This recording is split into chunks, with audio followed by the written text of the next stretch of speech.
typically analyze the AC circuit, right? We discussed the AC circuit last week. So you know, whenever you connect resistor into the AC or DC circuit, nothing special happen. Resistor does not do anything difference, any difference effect because of the signal is AC type or the fluctuating type signal, right? However, if you have a capacitor or inductor with the AC voltage supply, because of that oscillating signal, the capacitor and inductor will build some sort of reactance effect to the AC voltage supply, right? So that reactance effect we figure out last week when we discussed the chapter number 15. So the capacitance has the reactance, what we call 1 over 2 pi fc, which is depending on frequency of the signal, that f, right? So that's the most important thing. If you take a look at the equation carefully, then you will see that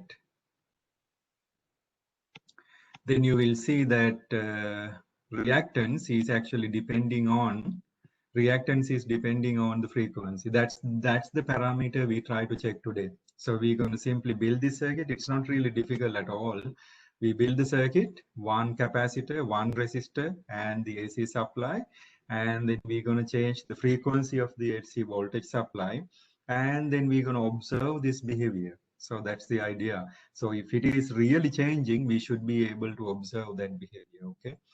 And similarly, if you have inductor, you know inductance reactance is again frequency dependence. So equation number 2, and then we're going to build this circuit number 2, and then we're going to observe that behavior. And then by observing that behavior, we can do a couple of calculations. I will explain in a bit, okay? And then finally, what we're going to do, you know, if you have a combined circuit, LC, RL, or LRC, all of them together, all of these will act like an equivalent resistance effect to this whole circuit, like the circuit number C. So in that case, we call that is impedance, right? So the net effect of all the reactance effect of all of these three items. So that impedance of the LCR circuit, so that part we discussed very briefly last time, I think. We'll discuss that tomorrow. So if you have a LCR circuit, one other thing. So why this effect is happening? So if you remember the reason why it is happening, the voltage and the current becomes the directionally dependent, look like the vectors, right? Remember the phasor diagram. This will be major one of the question going to be on this section on the final exam. So because of that directional effect of the current and the voltage, these things you can't treat as a normal numbers only, like we done for the DC circuit. So because of that effect, which is directionally dependent on the voltage and current, if you have a capacitor, voltage going to be behind the current, like in the figure number 1. Current is right here on x-axis. If you remember, we built that equation. So the voltage is actually 90 degrees behind the current. And then similarly, if you have an inductor, voltage is going to be 90 degrees in front of the current. You can see current is same as the voltage on the resistor in the figure number 1, figure number 2, and figure number 3, all of them. The reason in the resistor, there's no any effect to the current and voltage through the resistor. Resistor does not do anything specific. But if you have a AC voltage supply through capacitor, current and voltage behave completely differently. That you see in figure number 1, right? 90 degree difference between those two, and 90 degree different figure number 2 between current and voltage across inductor. Because of that, if you have all of these three in one circuit, you can see now y-axis contain voltage across inductor and capacitor, that you can see figure number 3 on y-axis right here. Figure number 3, VL minus VC. That is the voltage across capacitor and inductor. That's the net voltage between those two, right? On y-axis. Depending on which one is larger, it's going to be on one direction, but the VL is generally larger. Okay, that's why I put it on y-axis positive. And you can see the voltage, another voltage across the resistor on x-axis. As a result of that, if I have all of these three together, then the net voltage is actually Pythagoras result of these two on figure number C, right? So the resultant voltage is this dark red line right here. So that I can find by using the Pythagoras result of those two vectors. So that's the idea. If I do that calculation, you remember we done the impedance last week for different circuit, and finally I'm getting impedance equation look like this. So that impedance, if you can take a look carefully, it's depending on the frequency which is applied into the AC voltage, right? So that means if you take a look inductance, the impedance carefully, the resultant of different resistive effect of each of the component in the circuit. Now, if you take a look this parenthesis part right here, equation number 8, you can see there's a difference, right? So that means there's one parameter here that is reactance of the inductor minus reactance of the capacitor. So if these two, one minus the other, XL minus XC becomes 0, then you can see in the impedance C becomes the maximum. Make sense? Following? Any questions so far? The theory part we discussed last time, that's why I'm going faster on there. If you have any question, always ask, okay? And also I will summarize that whole theory part again tomorrow during the class. Anybody have any question? Maybe you might not take a look that part at this point because of you preparing for the exam number 3. But remember, this is going to be one of the important part for the final exam. Okay. If you have any question, always ask. Now, if you take a look this equation, what I was talking, you can see XL minus XC. If I put it XL minus XC into 0, then you can see this C part, that is the impedance of the whole circuit, becomes minimum because R square plus another component. I can say that component can become 0 or any other number. If it is a positive number, impedance is getting larger and larger and larger. If that part is 0, impedance getting the smallest possible value. So that is the minimum value. When impedance becomes the minimum value, current passing through the circuit, impedance is the net resistance, right?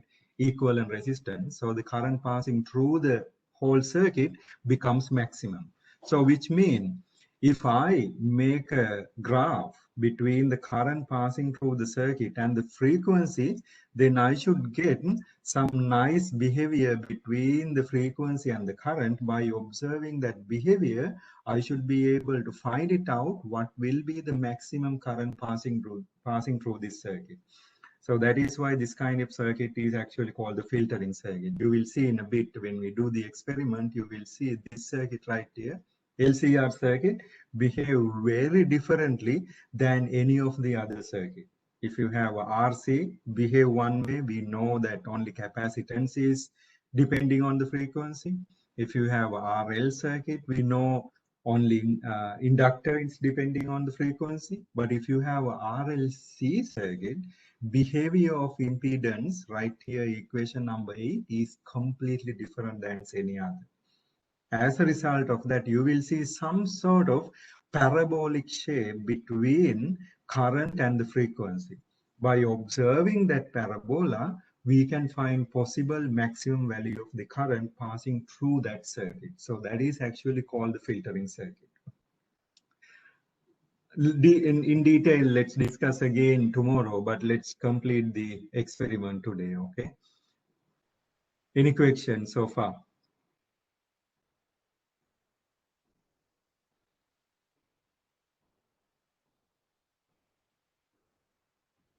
No questions? Okay, so then I would think everybody is on the multi-sim simulator. So let us start that. First two part we can, I think, complete fully. And then after we complete that, if time is remaining, then we'll do the last part. If not, we will do that tomorrow. Okay, so that's the plan.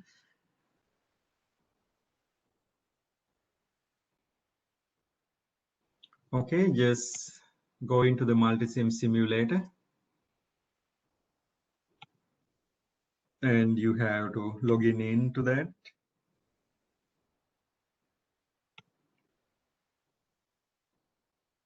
And you will initially get something like this. All you have to do the click create circuit button.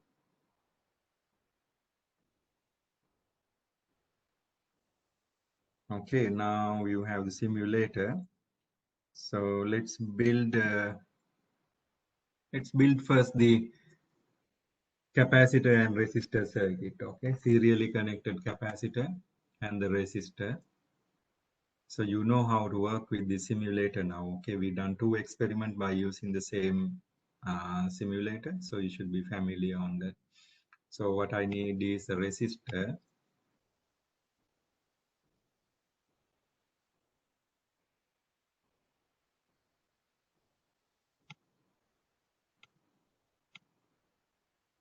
Let me take a look. Why telling? So why it's not working the simulator? Sometime this can be slow. If that happen, refresh the page. That should be solve that problem. But it's still telling me an error.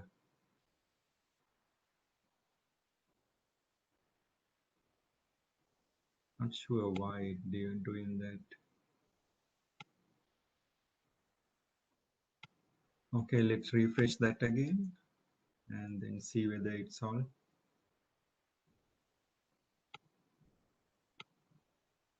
Yeah, now it's good. You may have to refresh couple of times. Okay, sometime because this has to be we using live online by communicating with their server. Okay, so in case the page is not responsive, refresh couple of times until it properly connected to their server. Otherwise, you might get an error telling that your internet is not working or something like that. That is not anything related to your internet. It is because your connection is not properly communicating with their server. Okay. All right. Now I need a resistor and then I need a capacitor. Okay, capacitor and resistor I have it there.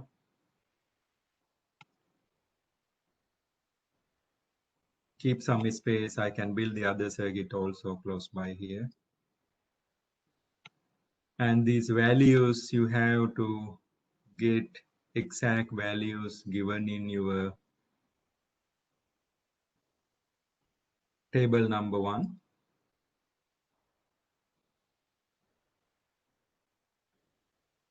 RC circuit analysis. So you can see the frequency I have to change starting from somewhere maybe 3000, go all the way to 12,000, right?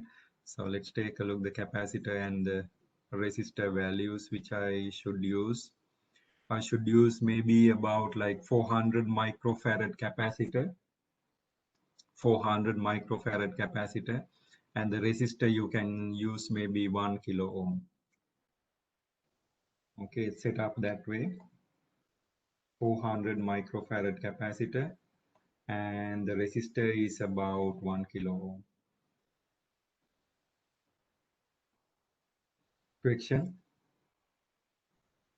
Anybody have any difficulty accessing the multisim simulator? Everybody okay with that?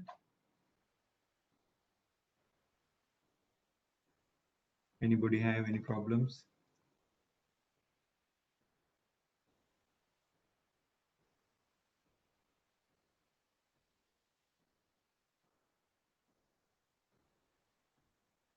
No problems?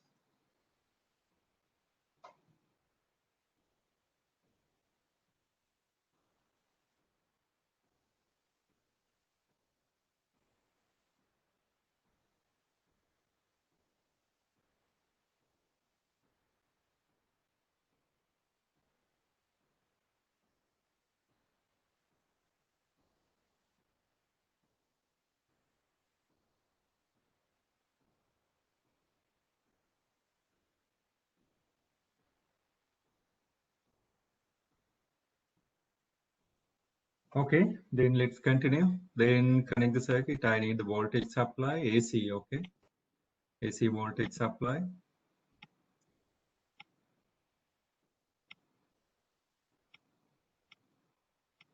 And rotate it to positive side towards your left. That it doesn't matter technically, but I'm going to do that way because then I know which side is my positive on the circuit and then which side is negative. Make sure negative side should be grounded properly. Okay, so you have to have a ground symbol right here in the schematic connection, so that ground symbol should be properly connected here. And then you connect the circuit, so you know how the circuit is connected. I can bring another switch also here, but that is not really important. If you do in the in-class, this experiment switch plays a important role, but in this case it doesn't matter actually. So then let's connect these connections.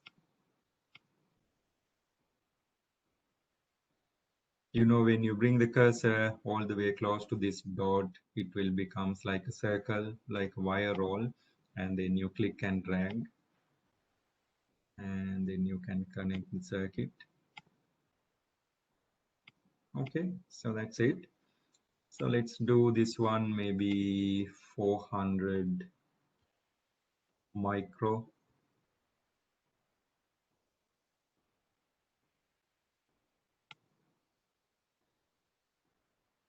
400 micro capacitance, and then resistor I can do maybe 1 kilo ohm. Let's leave it like that.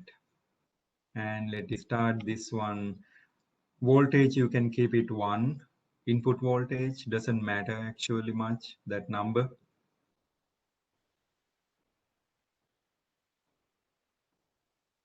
And the frequency we can start somewhere around 3000.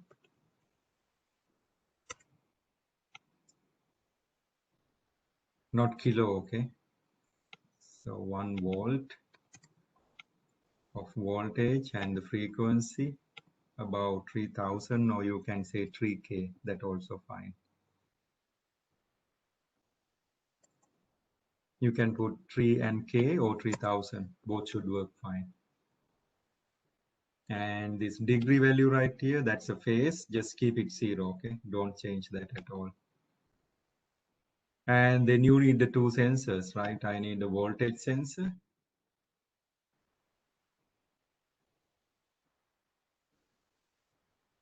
I have to measure voltage across capacitance, right? I have to measure it here. Let's leave it there. And I want to measure current across capacitor. Let's bring another sensor, current sensor, and then leave it there.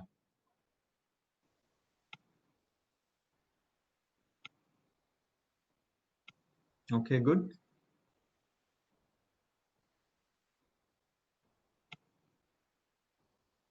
And then let's run this circuit. That's all really. After you build the circuit, ask any question if you have. Otherwise, you can just run the circuit. Then if it is working fine, you can see current and voltage sensor values should be changing rapidly because it's AC voltage supply, right? And you can see the switch is on now. So that has to be closed. Then it properly working. And then you click graph or the split. Split shows you the board together. If you click the graph, then it will show you graph only. So either should be working fine without any problem. Okay, guys, any questions so far? Anybody have any problems? Is the circuit working fine?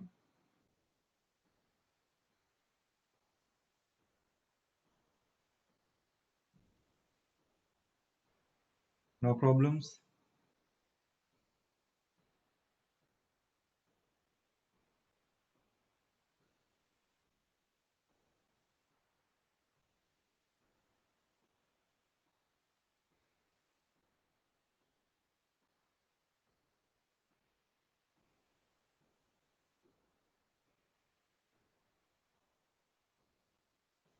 Okay, then you know your oscilloscope, you have to do a couple of adjustments, right? So let's do that adjustment. Right now you can see like a lot of lines there, but it's not really clear anything, right? So you have to do a little bit of adjustment there. Let's take a look at that.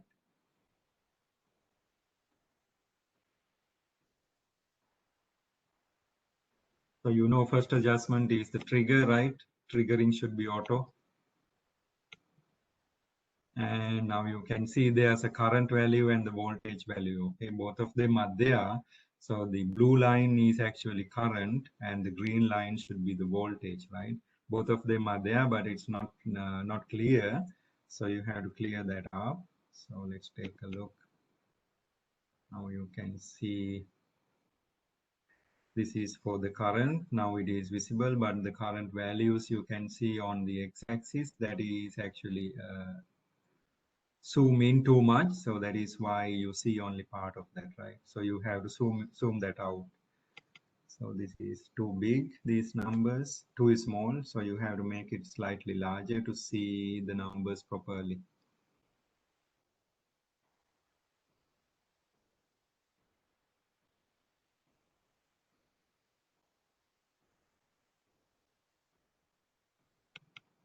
Click on the axis current and then modify these to minimum and maximum values. Okay.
Okay, following. Did you get the signal properly? Not yet.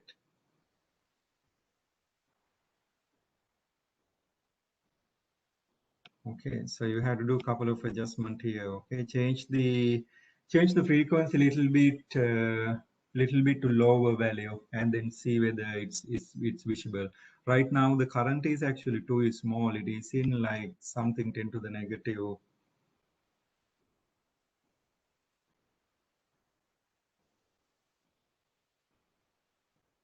Something like 10 to the negative 9 level, extremely small.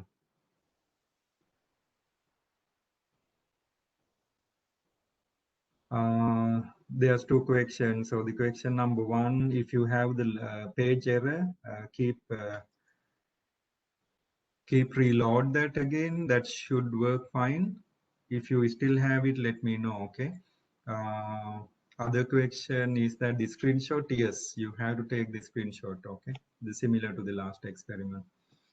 All right, let me take a look. The current seems to be too low, extremely low in about nano amps level. So that's not going to be a good idea. So let us change this resistor and capacitor values, because the current in the circuit is depending on what capacitance I'm using and also the frequency, right? You remember I mentioned earlier that if you have the circuit, so the current and resistance behave very differently, because all depending on the frequency, right? You can see if you have a higher frequency here, then your reactance of the capacitor is actually becomes very small. And if you have very lower frequency, then the capacitance reactance is actually very large, because it inversely proportional, right? So let's take a look at that part very quickly.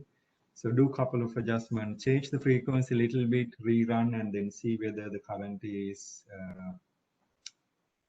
can be visualized easily.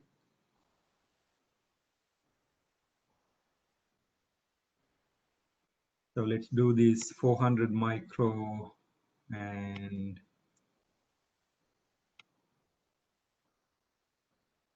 Let's decrease resistance a little bit and keep the 1 volt. That should be fine, and then let's rerun that.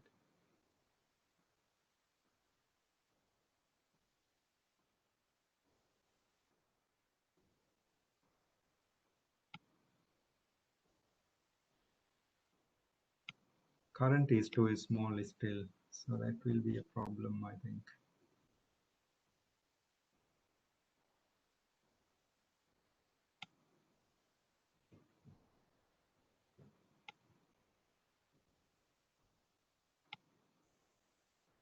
Current is very small.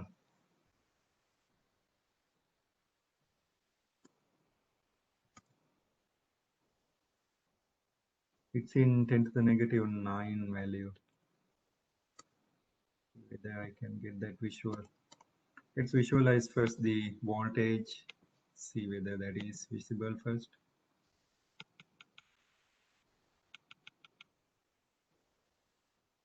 Okay, so both are there. You can see the current is actually on the very top, right? The voltage is actually right here. I have to change that and then make it visible. So let's visualize first the voltage. Voltage value should be between positive and negative 1, right?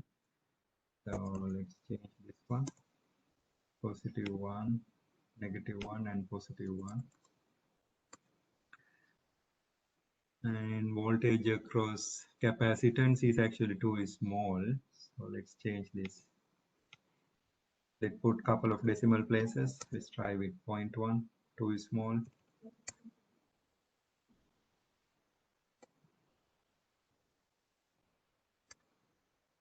Now it's good. Okay.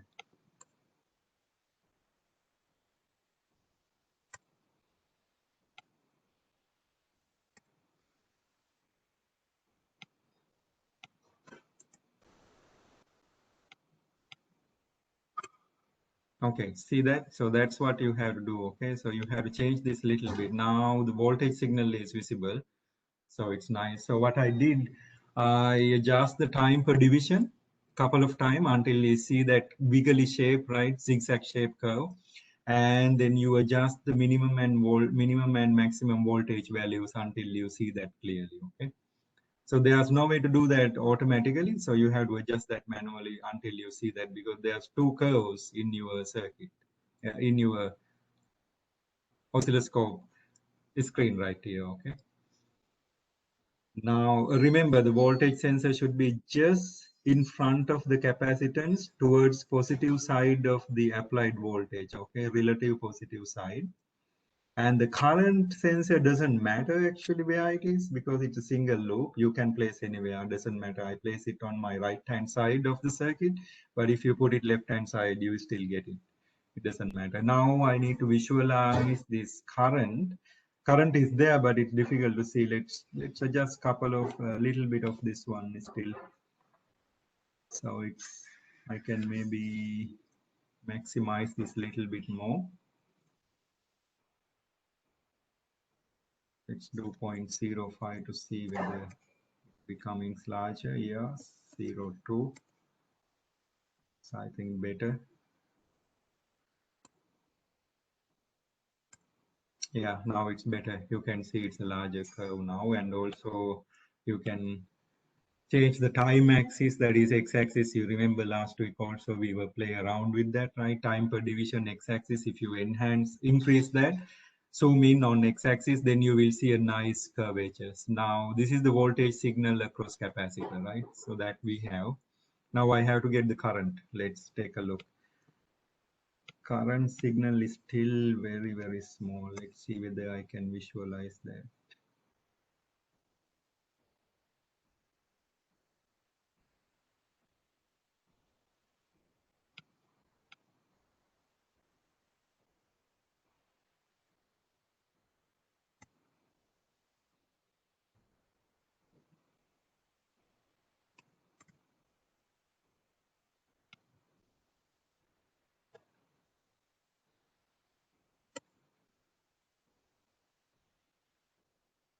They are too far.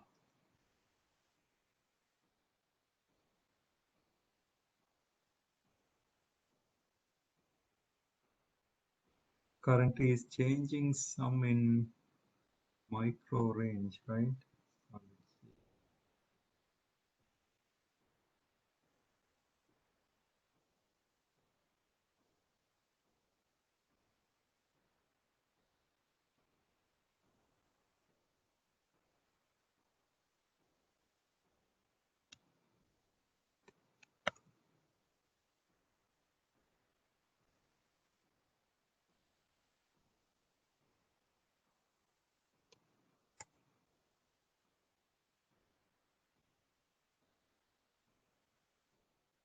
Okay, so let's do this one more thing right here. So if it is difficult to get the current visible, get rid of the voltage sensor and then do only current sensor. Then you will see it clearly and easily. So let me take a look this one. Okay, now it's better. All right, so let's do this way. This is easier, okay? So let's bring these two back. You don't need to manually adjust this one. There's easy way to do it, okay? Keep both sensors, click this icon, and then both are running. Then what you have to do to get it easily, go into your right-hand side, and then you know when you click this icon, very top of the right-hand side. So that is all the operation of the oscilloscope. Then you click and drag this bar right here, downward direction, and then you see axis, right? Just click on the voltage axis. It says the voltage, click on that. It will automatically adjust everything, okay? And then there's a current axis, click on that directly. It will automatically adjust that. If you try to adjust manually, it's going to take a long time because now you can see current is in milli to micro range, milli range on your right hand side y-axis, left hand side y-axis voltage, that is the green line, that is also in milli range, okay, millivolt range. Now those are the current and voltage across the capacitor. Current is actually same across all the circuit, but the voltage we need across the capacitor, that's important, okay. Voltage sensor must be between resistor and the capacitor. That's one important thing. Then you should see two nice sinusoidal curves. So those two curves are actually what we're trying to observe. Okay, question. Anybody have any problems? Now, the one important thing is that now if you observe voltage and current, you can see those two lines are not on top of each other. So that's what we're talking about, because why those two are not top of each other. Reason, when the capacitor is connected to the AC circuit, voltage is actually behind 90 degrees than the current. You can see when the current is starting at 0 point right here, voltage is actually starting negative side. That's the idea. So that what we're talking about last week. So we developed that equation. We theoretically prove that. Now you can experimentally observe whether that is true or not. That is actually real. If you apply a AC voltage through a capacitor, you can see voltage is actually starting 90 degree behind the current. Current is the blue line, voltage is the green line. Now you see that clearly, right? Any questions so far? Everybody okay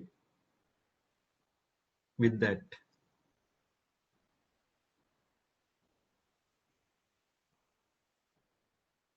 Okay, now let's change this frequency to maybe some higher values. You can see, you can click and drag this one, right? If you have a very low frequency, that curves are actually rapidly changing, right? So when, which I started with maybe 300. So I started at maybe 100 and then continue all the way. You can see as a function of slowly I increase in this one, current and voltage values changing, right? So the maximum value of the current and voltage is slowly changing.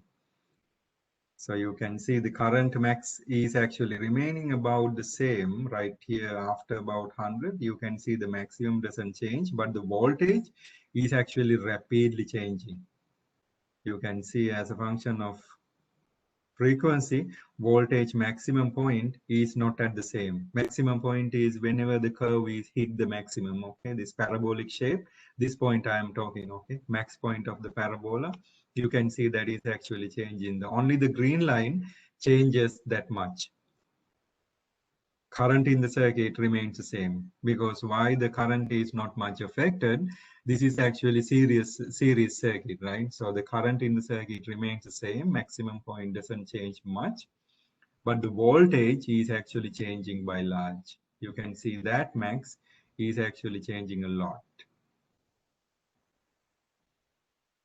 And let's try this with larger than 1 kilo. So let's try with maybe 2 kilo. You can see that affected much now. Let's try with 3 kilo and 4 kilo.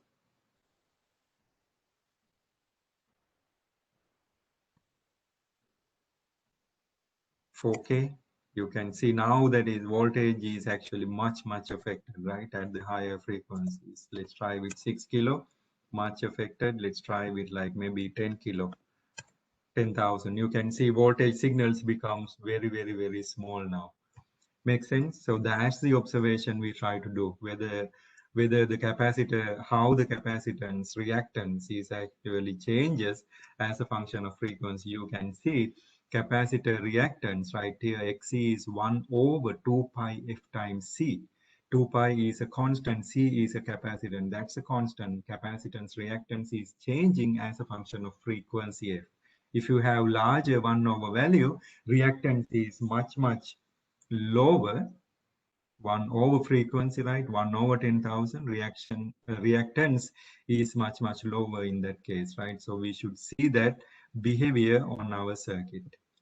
Make sense? Following?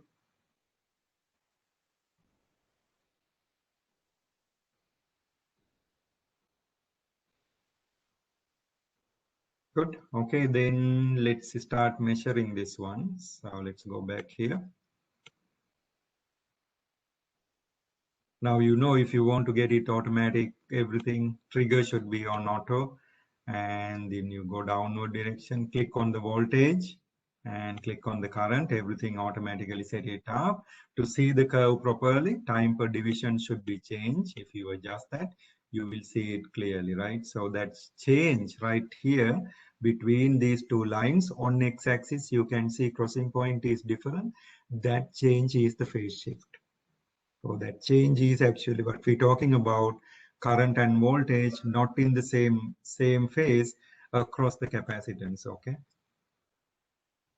No, we're going to measure that and then put it everything on the Excel sheet. So that we're going to do, okay? So let's bring the Excel sheet. Let me share that.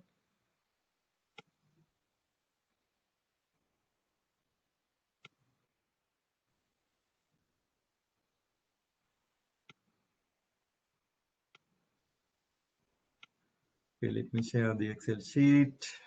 Okay, now what we're going to do, you can see on the table number 1.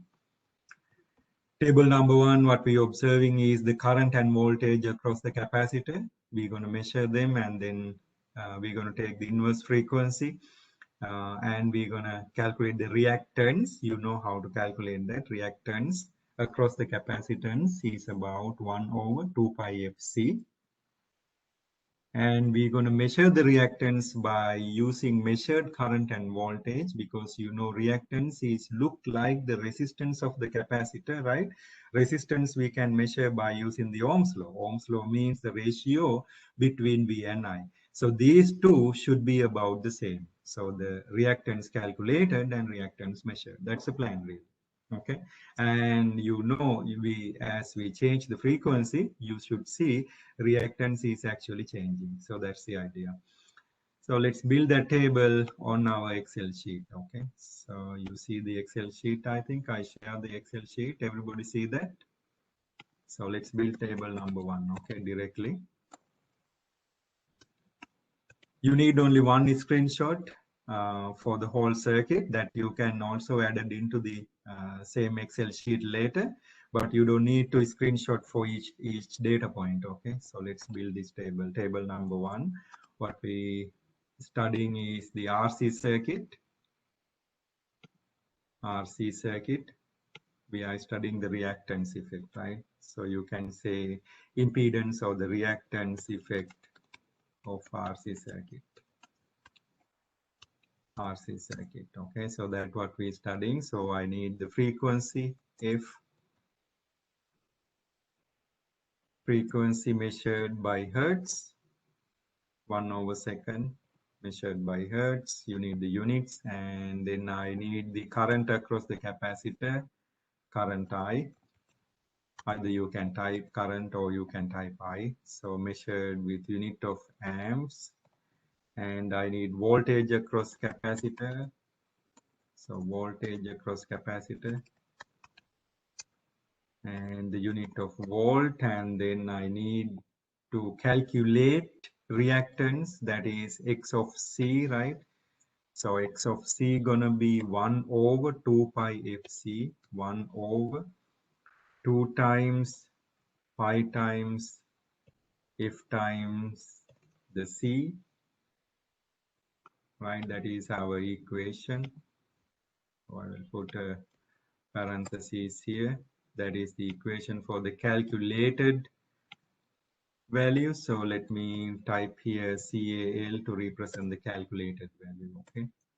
And this is actually measured in ohms, right? You know, when you want to put in the ohm symbol here, so you can't just type the ohm symbol, but you can actually use a symbol right here, insert symbols, and then go into symbols and then click the ohm symbol right here, omega, and then click insert. So that will bring you that there. So that is our unit, right? And then I have to do the X of C by using measured values. That means current and voltage. If I consider capacitor has some sort of reactance effect, capacitor reactance gonna be, you can simply say voltage across capacitor divide by current across capacitor, because Ohm's law still should be valid, right? V equal IR. So if I keep the R one side, so if you divide the voltage by the current, you will get the resistance effect. Now you can compare these two, XC measured versus XC calculated, right? Let's say this is measured, right? And XC measured versus XC calculated. Let's say that is percentage different, that is the last column between those two. This is also should be ohms. I can copy paste this unit right here. This should be in percentage sign.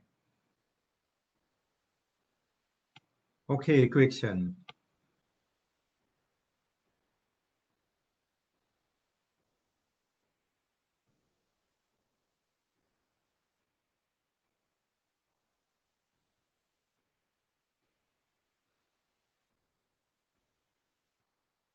Any questions so far? Anybody have any problems?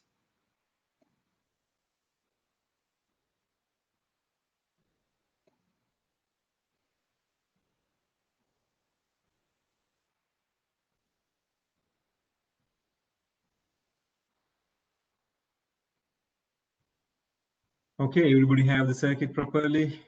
Everything okay? Anybody have any difficulty getting any of these?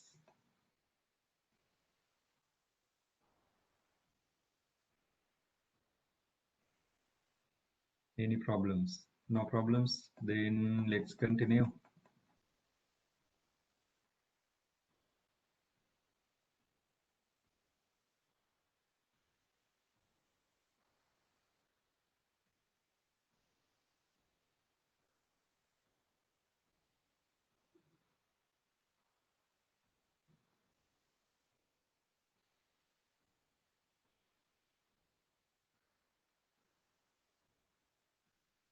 Okay, no question?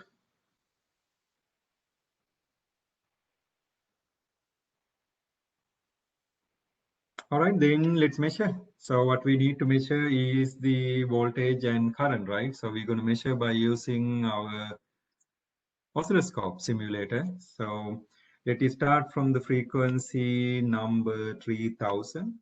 So that means 3K, right? So let's use exact numbers which suggesting on our table. So let's start from 3,000 and then go all the way to 12,000, right? That's the plan. So now we start from the 3,000, 3K. And you can see if you change anything, your oscilloscope completely changes, right? To get it correctly, what you have to do, click on any of the axis right here, go in your right hand side, oscilloscope operations, right? All the uh, changes you can do by just clicking on the voltage icon here, axis, then it will do automatically adjusting the voltage values, minimum and maximum, current right here. And to see clearly the whole wave, you can adjust the x-axis, time per division, okay? Now you should see something like this. When you're taking the picture, make sure you're taking something like this, okay? Good, any question so far?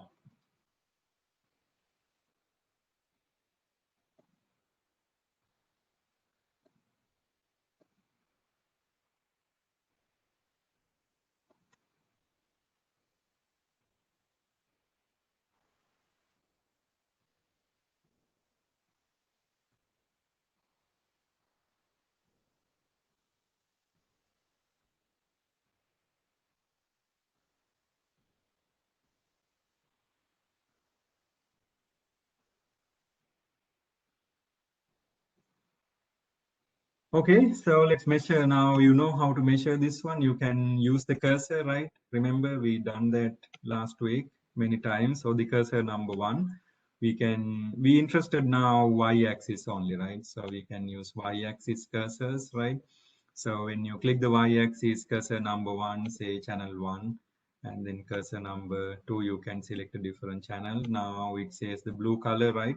So first keep it that one. That is the current value. So first measure that one. I need this maximum point right here. Cursor number one, bring it to the blue line, maximum point right here. Then you can see maximum point is 10.007 milli, right? So I just need that, okay, maximum value. Following? Question? Anybody have any problems?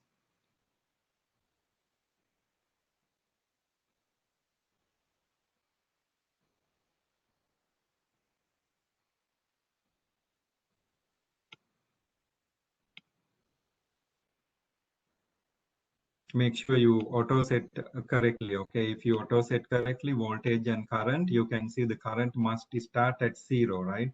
So if you don't see that, don't read it properly.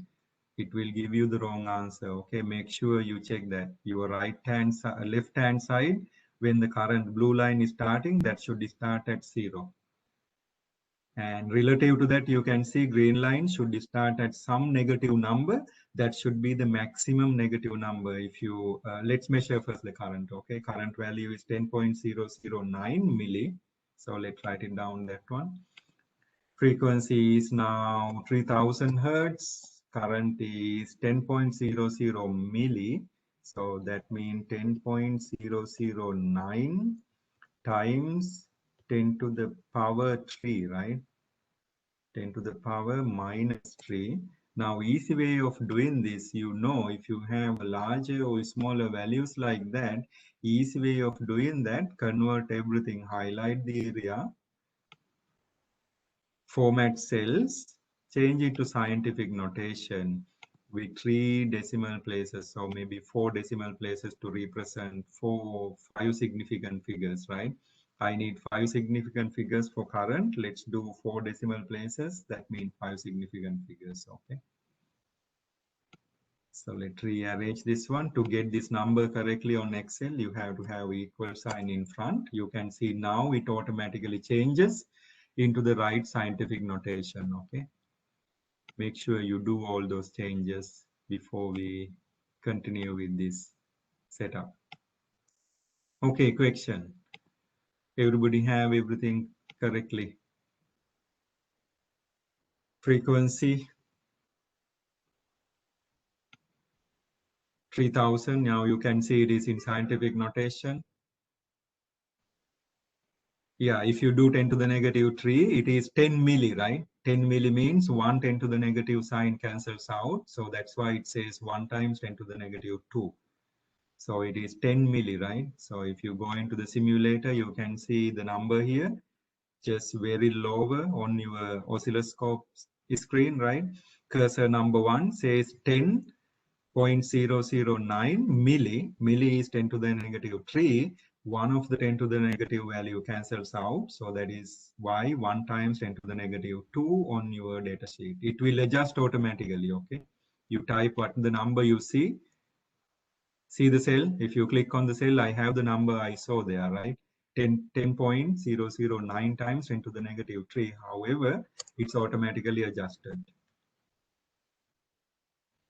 Yeah, that's fine. I mean, it is depending on this cursor position, right? It's going to be slightly different, but it should be somewhere close to 10 milli, right? If you have the same resistor here, I have 100 omega, 400 microfarad, and the 1 volt and the 3000 hertz frequency. Okay, check all those numbers. If you have all of those numbers correctly, it should be something close to 10 milliamps. If it is like one decimal place different, like 10, if you get in 10.01, it's not big deal. Okay, then measure the voltage. Also, I need this maximum point, right? To measure that, I have to change the cursor, right? So let's change the cursor. Let's change the cursor to into voltage. So then I can measure both at the same time, right? So I need bring the cursor number 2. Now, whenever you change the cursor, then you can see the color should change, okay? Cursor number 2, now measuring the maximum voltage, 1.3292 millivolt, okay? 1.3292 milli. So that again, let's do the same way. Equal sign 1.3292 times 10 to the power minus 3, because it's milli, then it automatically will adjust the units and everything, okay? I'm going to keep 4 decimal places to represent 5 significant figures, because if you take a look your oscilloscope numbers right here, you can measure with the 5 significant figures, okay? So then we are fine with all of those. Then let's calculate xcal. Gonna be 1 divided by parentheses 2 times 5 times 2 pi times f is actually cell number 1, A number 5, times capacitance. We're using 400 micro, right? 400 times 10 to the power minus 6, and then close parentheses. Now you get the reactance of the capacitor. Now let's take a look what I'm gonna get by using current and voltage, which I measure across the capacitor, right? So that should be voltage divided by the current. So by using calculated value, I got 1.327. By using the measured values, I got 1.328. So it's extremely close. So let me copy paste this equation. You can refer that later then. So this is the equation for xcal, xc parentheses cal, okay? And let me copy paste xc measured,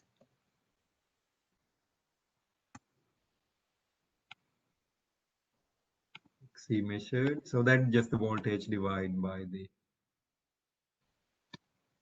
current. That's not a big deal. And let's do the percentage difference then. Percentage difference is equal absolute value parentheses difference between these two and divide by the average between those two, divide by 2, close parentheses, and then multiply by 100. So percentage difference is extremely small. You can see it's 10 to the negative 2. 7.8 times 10 to the negative 2 means 0.078 times because the two numbers are extremely closer to each other. Let me copy paste the percentage difference equation to write here. That's the percentage difference equation. Highlight these three different color. Okay. Now that's the rest of the calculation is very simple, right? So all you have to do.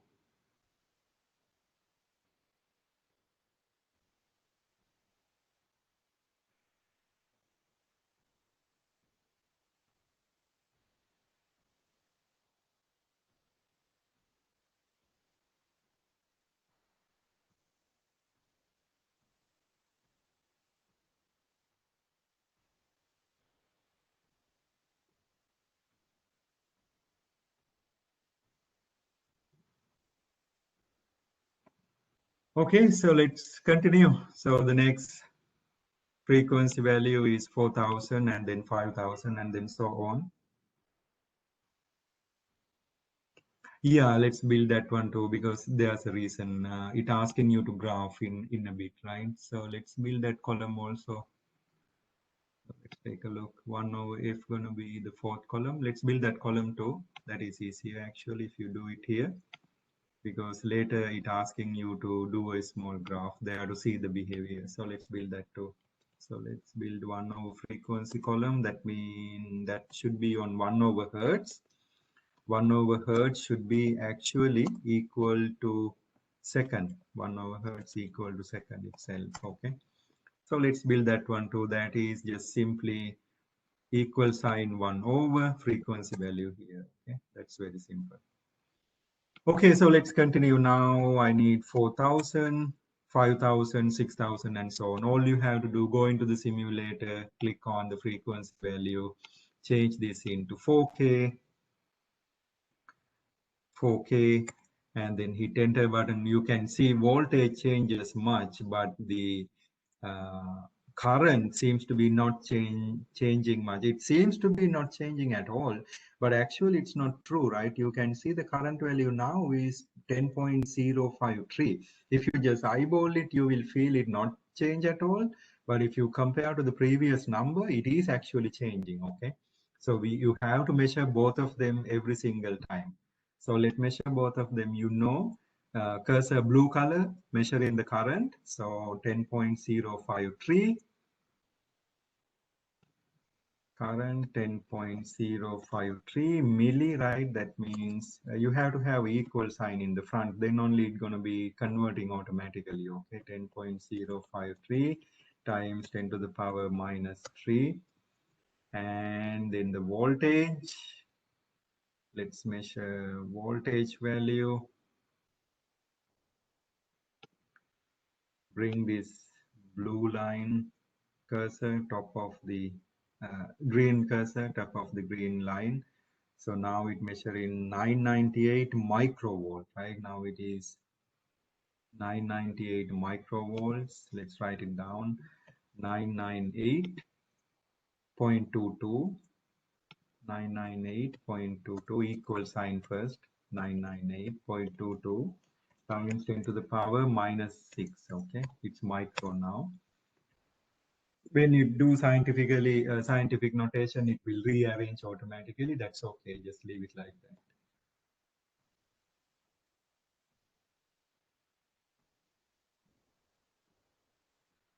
that. Okay, good. Any question?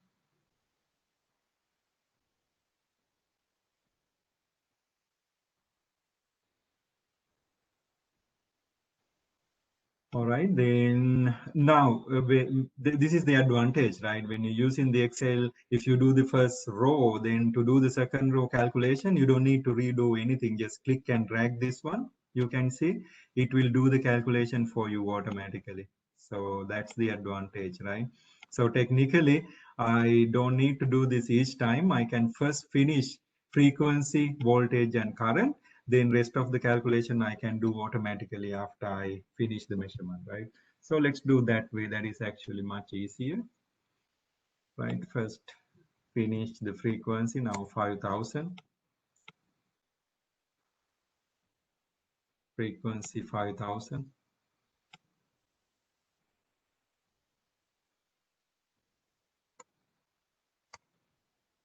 Okay, you can see the curves are adjusting automatically. The current value is actually not changing much. It is 10.053. It is same as the previous. 5000 doesn't change at all. Let me check on 3000 again. How much is the difference?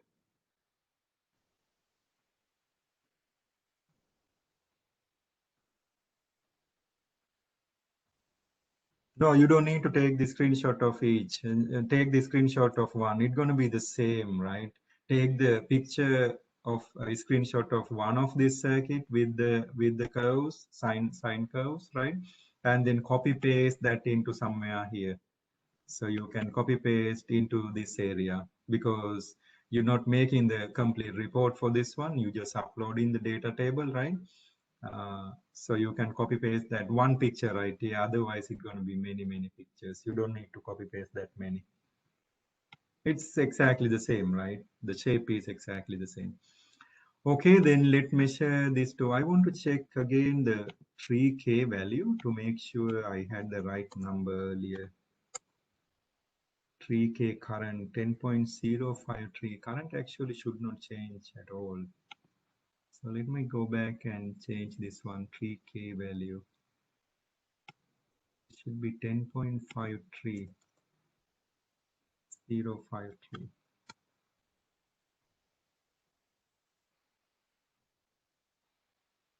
Okay, now we're good. So the current is actually not changing much at all. Okay. Very slightly, if you just rearrange this cursor a little bit, you will see a slightly different decimal place than me. That's okay. Whatever the number you see, you can write it down. Okay, that will be our observational error. Okay, so let's continue. 5K. Current is about the same, but voltage changes much, right? Now voltage is 800.71 micro.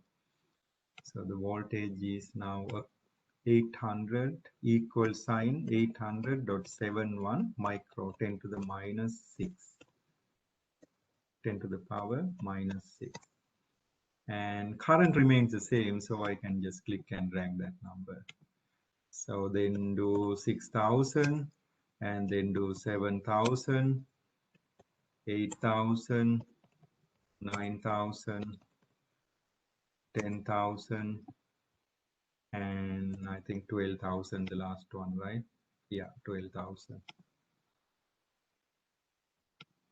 Last one is 12,000 hertz. Okay. So you just need to, current I think remains the same, but the voltage should change a lot. Okay. So let's continue to measure. 5K, 6K.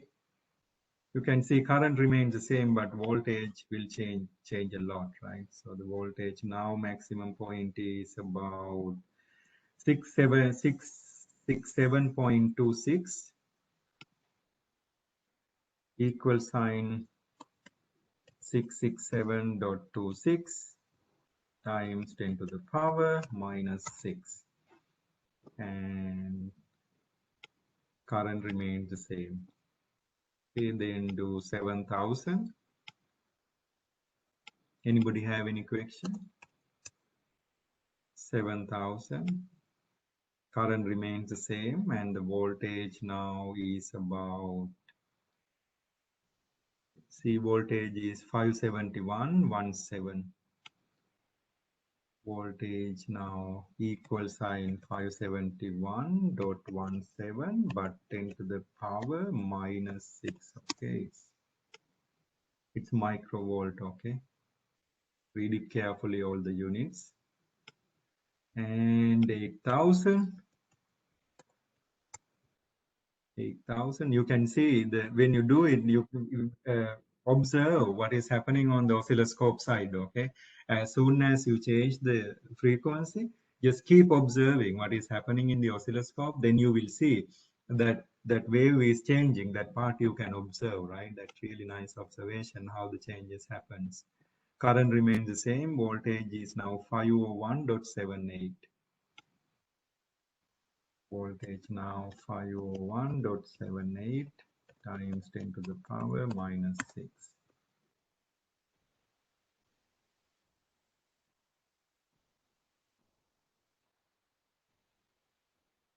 Okay, following question? Anybody have any problems?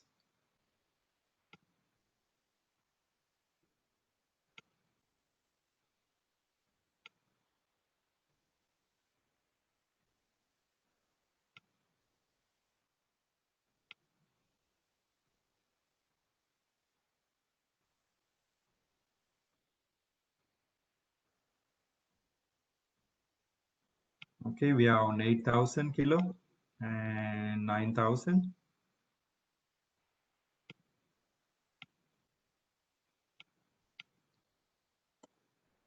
9,000.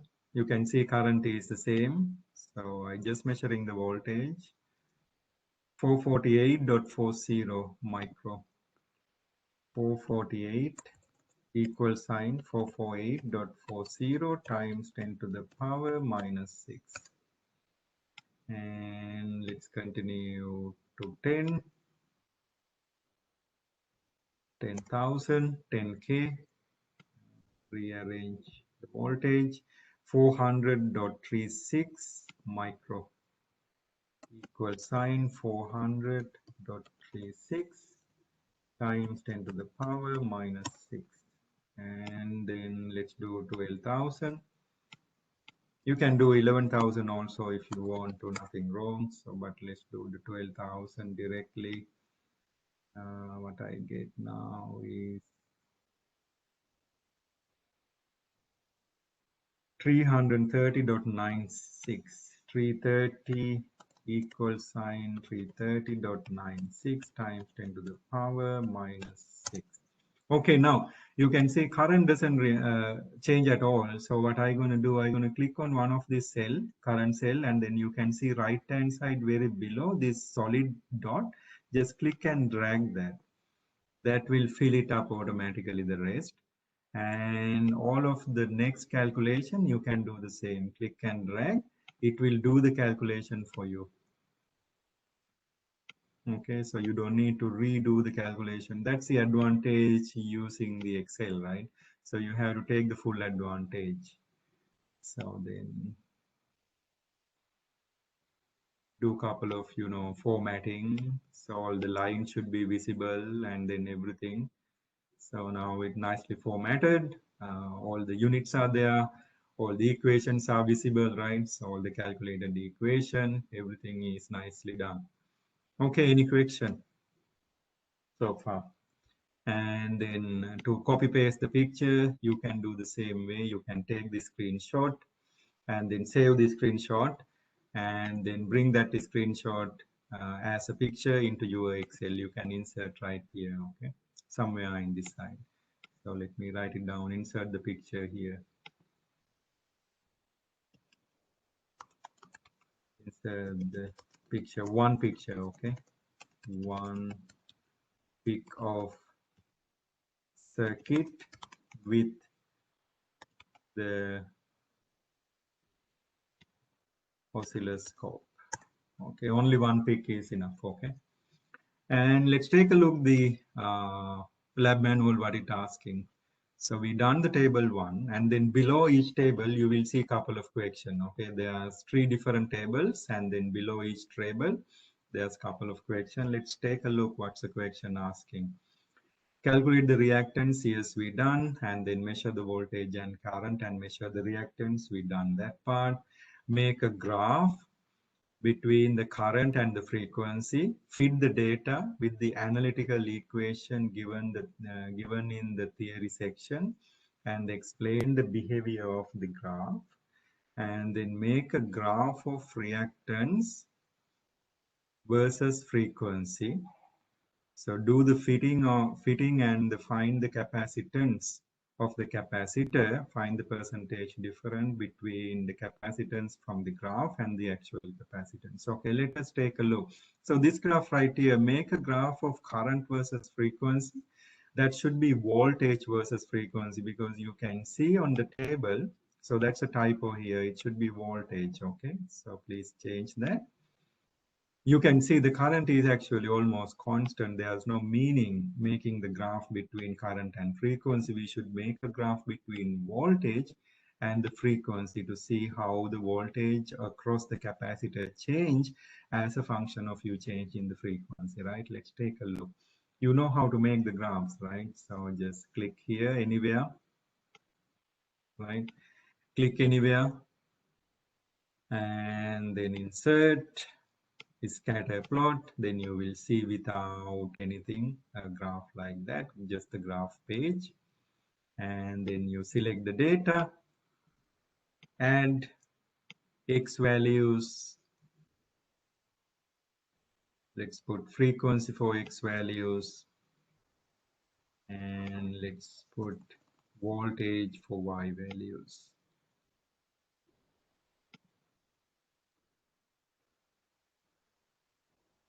Click OK. You can see the voltage and the frequency behavior, right? Following?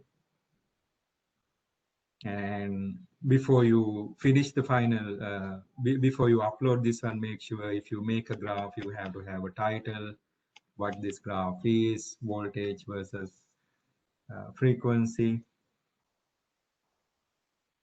voltage versus frequency of your voltage versus frequency across the capacitance, and then you need the axis title.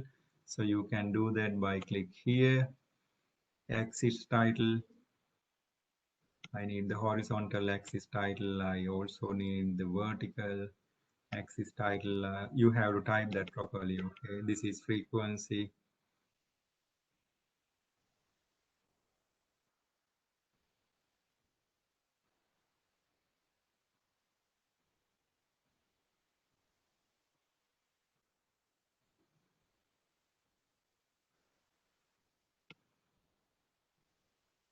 Oh, I had the inverse frequency actually here. So let me change that.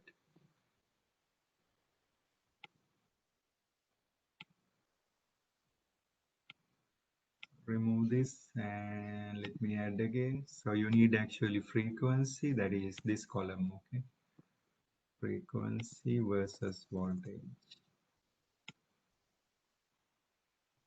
Yeah, yes, you're correct. Okay, so earlier I selected inverse frequency. So we need the frequency versus voltage. Now you can see voltage must be decreasing, right? That's a very good question, very good observation. So you can see voltage is decreasing. So I should see that behavior, right? So the voltage is starting at larger number. As a result of frequency increasing, voltage across this capacitance is actually decreasing.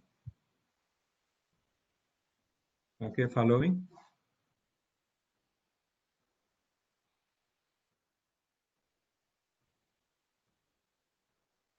Okay. So let's continue now. This is just the observation. Okay, we don't need to do any calculation or anything here, just the observation. So the calculation asking with another. Make sure what I was telling earlier, if you have a graph, you have to make it, this is the voltage. Don't just type the title like V versus if, that's not really good. So when you do this naming voltage versus frequency, you have to really type that, okay? Voltage versus frequency of capacitor,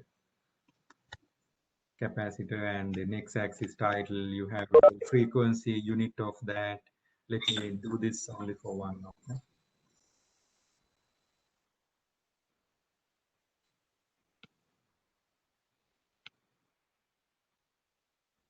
okay, so the axis title right here, this is frequency. Axis title, when you do that too, the some of you is still just type that is if there, that is not good. You have to just tell that is frequency, right? So you have to tell frequency units hertz, right? So you have to tell that appropriately with the right term, right? And then this one is voltage, and the unit is volt. Okay, now your data and the graph is complete. Now let's continue.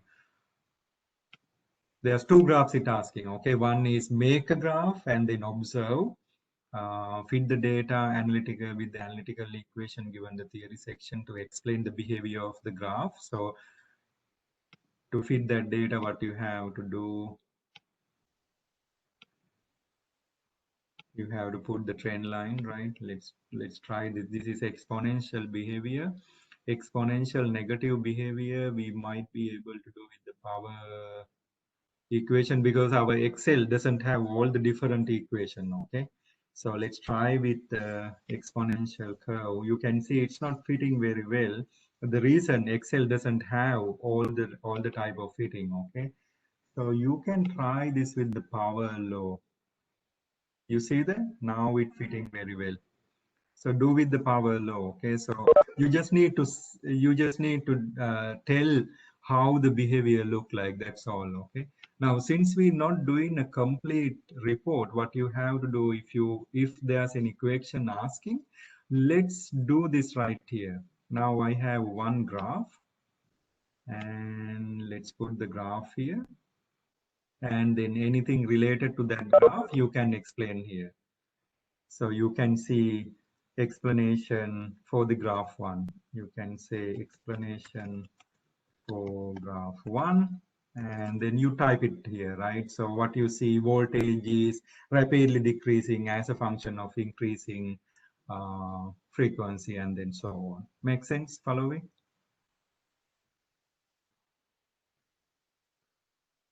Good. So that's all it asking, right? So then let's take a look the next question.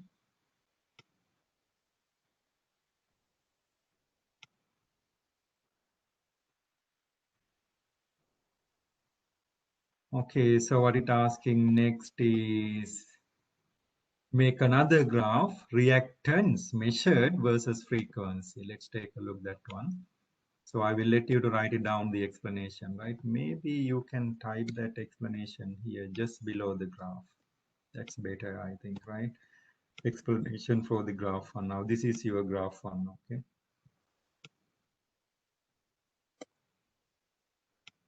Okay, let's do another graph. I need insert, scatter plot, and a second graph for the table one, which should be now select data. I need the frequency versus, or the XC measured versus frequency. So let's add another column here.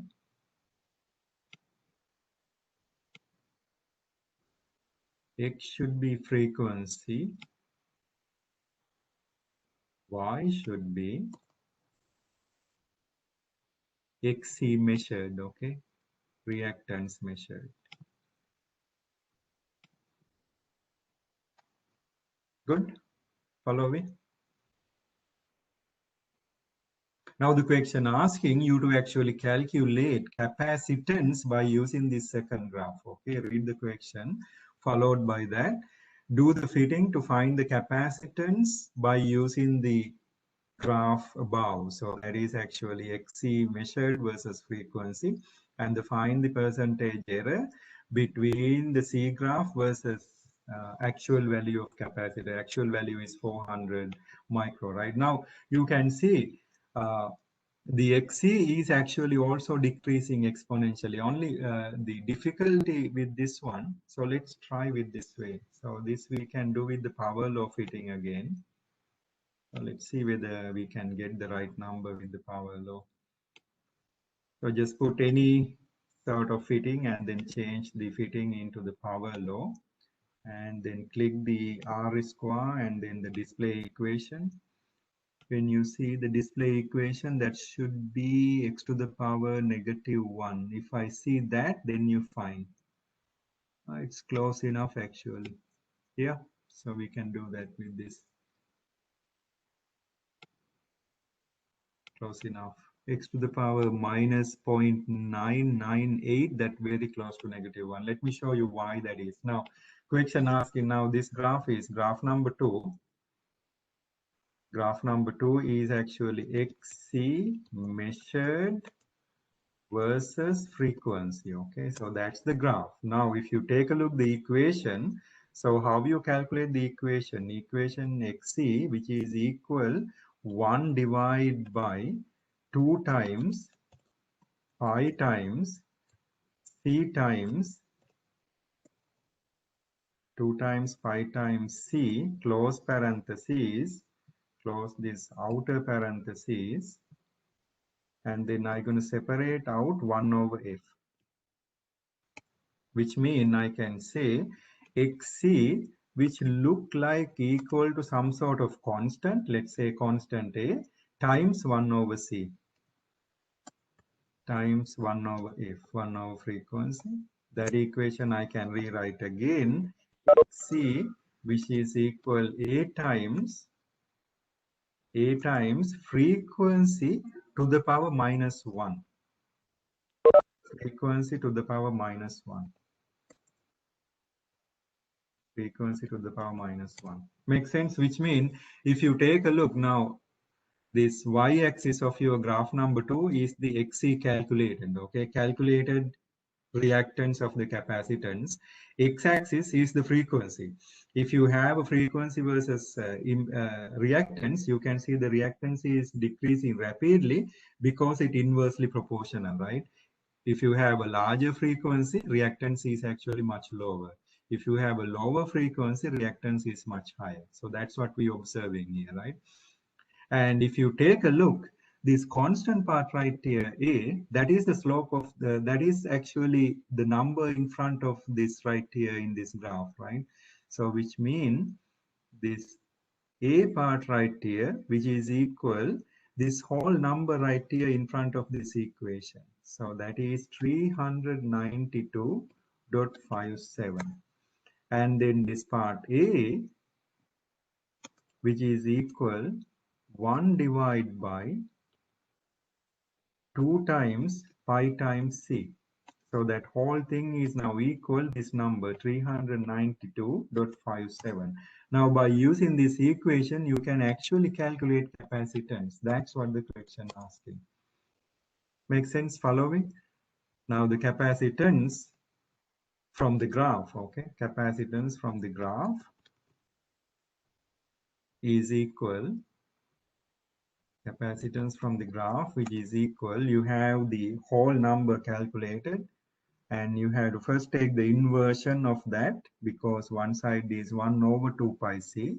You take the inversion of both sides, then the c going to be equal, following any question so far.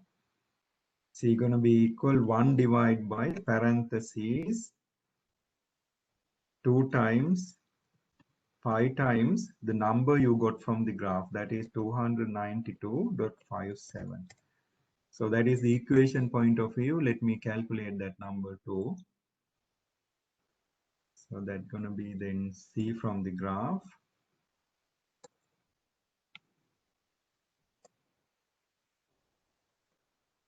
Okay, let me do the calculation here. Equal sign 1 divided by parentheses 2 times 3.14, that's the pi 14, times the 392.57. Good. So you get the number look like 0.0041. Now this number should be equal to 400 micro, right? So let's write it down this in micro. So let's convert this into scientific notation first. Format cells. Scientific notation with maybe 3 significant figures. That should be good enough. Now the real value is 400 micro, right? So the C given value, C actual, let's say C actual. So C actual value is 400 micro. Let's write it down, that also scientific notation, equal sign 400 times 10 to the power minus 6, okay? So let's convert that also to scientific notation and then see whether you get the right answer. Scientific notation, 3 sig fixed. So the C actual value is 4.0010 to the negative 4. C graph calculated value is 4.06 10 to the negative 4. I have about the same answer, right? Makes sense? Following? Everybody got this calculation, this part.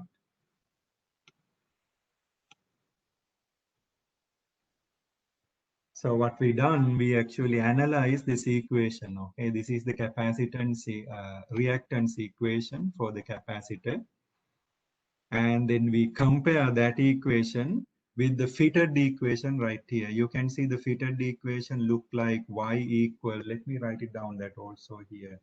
So what we're doing is we comparing this equation for the fitted equation, right? So your fitted equation, let me write it down.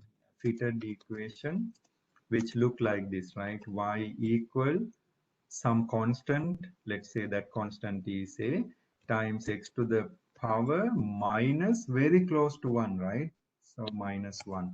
Now, if you compare this fitted equation and this equation, this is equation expected, equation fitted, both of them are look like the same. Then you can see this A parameter right here, 392.57, should be equal to this whole thing right here, 1 over 2 pi c. So that's the idea, okay? So that way I can calculate the C value by using the graph. So that's the data analysis part. I mentioned you this beginning of the semester. So one of the important thing you may carry over from this kind of labs is actually how to manipulate this data, how to plot graph, how to do the data analysis, how to do this calculation by using observational, observed information, things like that, right? So that actually what we're doing here. Let me do a couple of adjustments. You need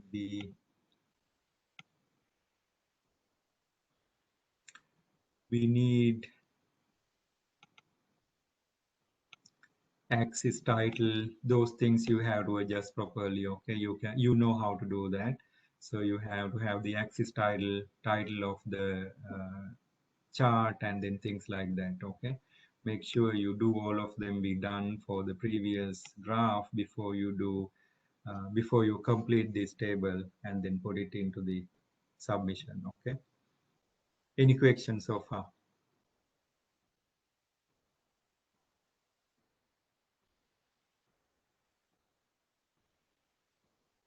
Now you can do another thing. So let's draw another graph, XC versus 1 over F.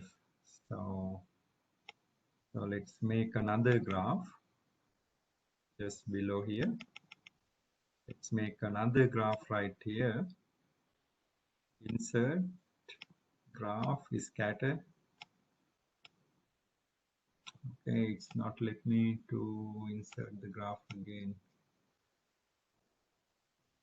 Okay, let me save this and then unshare this screen. I will reshare it. Okay, so sometime if I have many screens shared, it actually stop.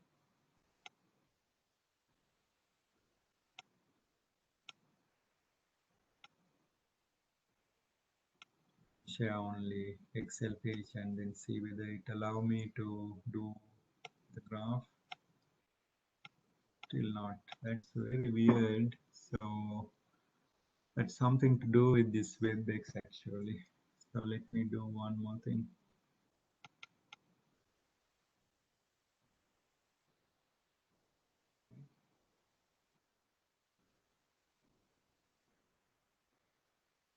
Okay, let's make one more graph. Okay, so let's make a graph between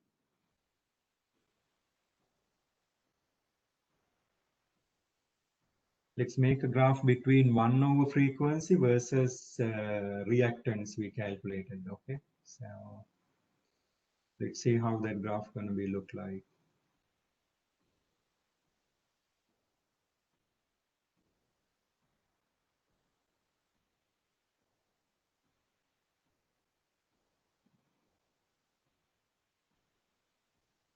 I need 1 over frequency versus 1 over frequency versus XC calculated, okay?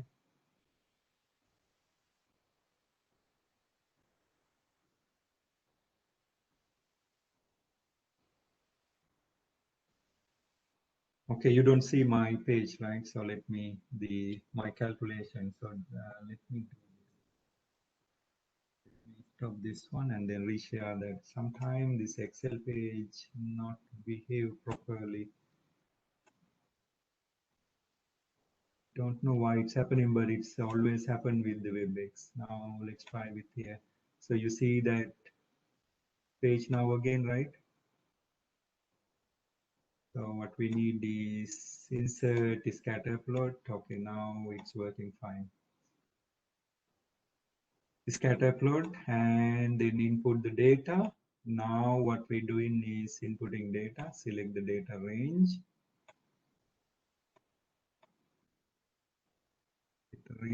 Now what we're doing is we inserting X values as a 1 over frequency. Okay, that's why we calculated that column earlier. 1 over frequency versus calculated, the measured XC for the capacitor reactance. Click enter. Now you can see, if you look at the graph now that graph look like linear. You see that difference? So that's the idea. So you manipulate the data, you can see these two graphs are actually the same thing. Okay, so let me do a couple of adjustments. So let me format the chart area, so you can put the axis title, things like that accordingly. Okay, so I'm talking about now graph number 2 and graph number 3. Those two are not two different things, it's the same thing. So earlier graph you have exponential decrement or x to the power -1 decrement. Now you have just a linear graph. Let's do this graph. By using that graph, let's do the calculation again. Now you have what we have here, XC versus 1 over F. By doing that, what you're doing, you linearize in the previous graph, okay? You linearize the previous graph. You linearize graph number 2 by doing this way. Now let's calculate that parameter again. Now if you take a look, the parameter is actually the slope, right? If you plot the trend line, add the trend line. Now I'm on MacBook, okay? That's why you see my formatting is different slightly. So add the trend line linear and go to the option and then click all of these three. All of those three should be clicked properly. And now if you take a look, this parameter in front of F, now your equation look like this, y equal AX type equation. Now if you take a look this A parameter again, that A parameter again should be the same as previously. Nothing changes at all, only the behavior of the graph change, okay? A parameter is still 1 over parentheses 2 times pi times the C. So you can calculate that C again. Now C, which is actually equal, C is the capacitance, okay? Capacitance is equal simply 1 divided by 2 times pi times the parameter you got from the graph, that is A. Now if you do that calculation, so now this call again by using the graph. So this is actually graph 2 now, right? So the graph 3. Now let's say graph 3.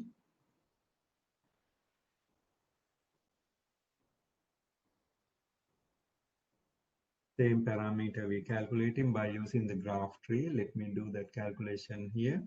Equal sign 1 over parentheses 2 times 3.14 pi times 397.53 close parentheses. Now, if you convert this into scientific notation, right, format cells, scientific notation, let's do 2 decimal places. 4.01 10 to the -4, you're getting about the same number, right? See, actual value you already have earlier there. Let me copy paste that into here. So that's the C actual value, which is 400. equal sign 400 times 10 to the power minus 6. That is 400 times 10 to the power minus 6. If you put it into the scientific notation, it automatically adjusted. So that's about 4 times 10 to the negative 4. You can see, you can actually calculate same parameter by using different way, putting, making your graph really. That's all.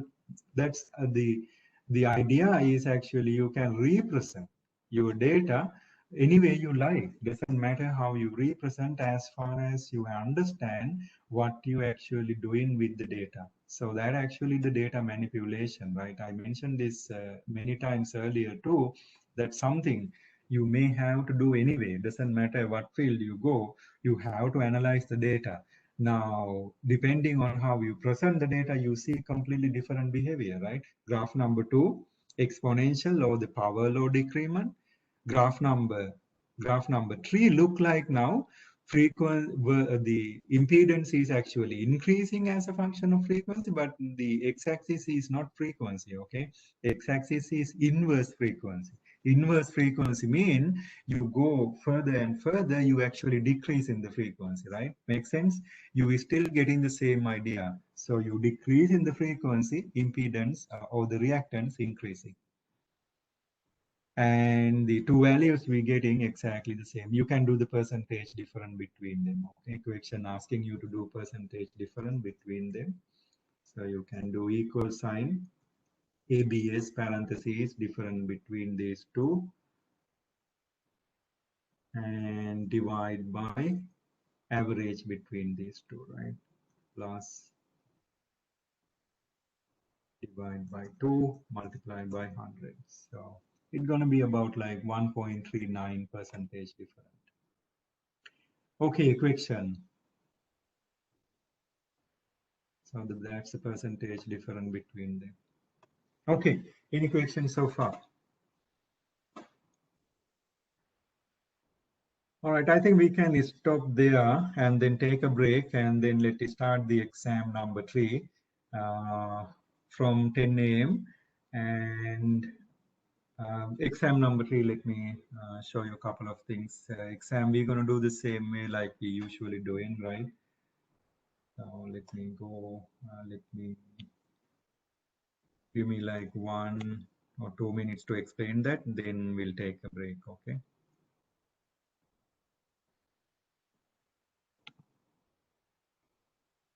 All right, so exam number 3, we're going to do with the same way.